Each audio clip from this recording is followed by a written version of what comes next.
No, I don't think that one's changed at all. Okay, let's not get too comfortable today. You're not going to be here long. So call the meeting to order for December the 16th. A motion on the minutes.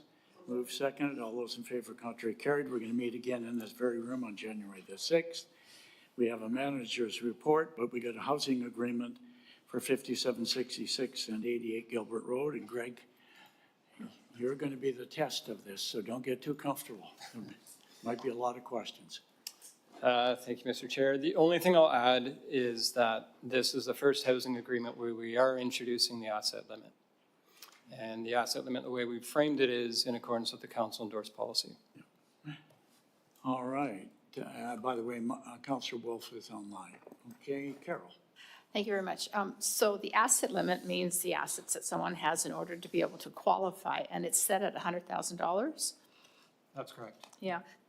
I know that seems like a lot to a lot of people think if someone's getting into affordable housing or more affordable housing, low-end market rental, that they wouldn't have much. So what is the justification for having it at $100,000?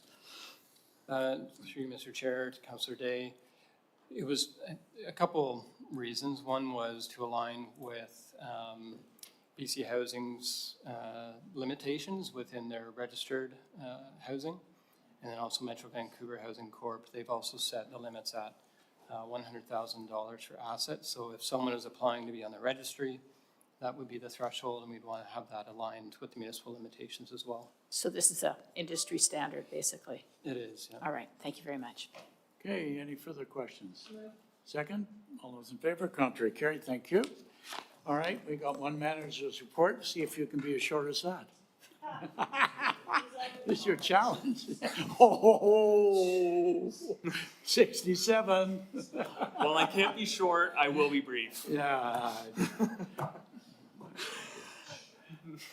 So earlier this year, the provincial government amended DCC legislation to introduce changes to the installment payment that comes into effective in January.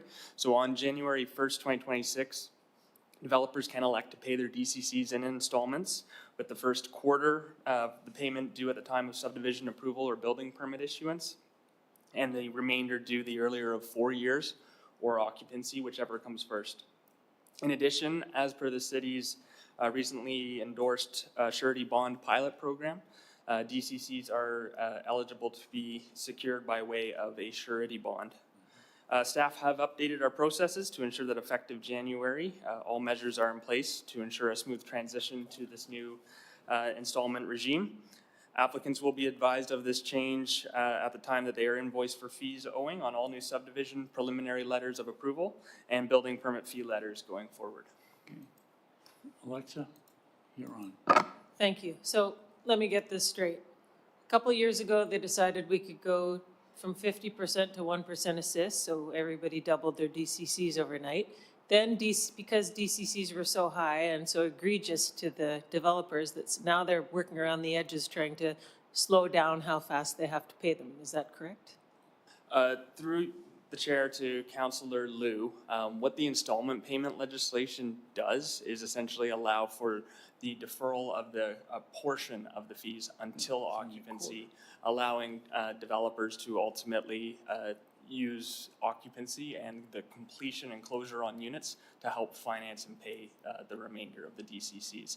The remaining amounts are still collected by way of or held by the city by way of a bond, either by use of a surety or a letter of credit to ensure that the funds are still there at that time.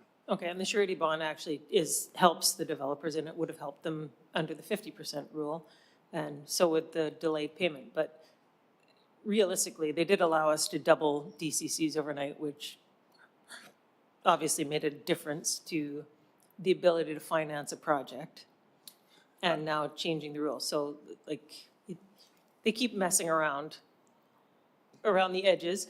They've delivered us, what, Bill 44, Bill 47, what's the other bill, 316? They keep delivering us bills and changes and making our work harder when they could have just left us alone. We could have carried on and kept building and stopped disrupting the industry. Okay, thank you. Yeah. All right, hang on here, come on.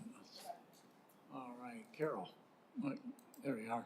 So on a more positive note, this is designed to make it more affordable for developers to get through the process and put off payments until such time that they actually have, like you say, completion or occupancy. Is that correct? Through the chair to Councillor Day, it is a minor change to the way in which DCCs are ultimately funded and paid for. Right. Okay. Thank you very much. Okay, no more questions? Adjournment? We're adjourned. We have an in camera.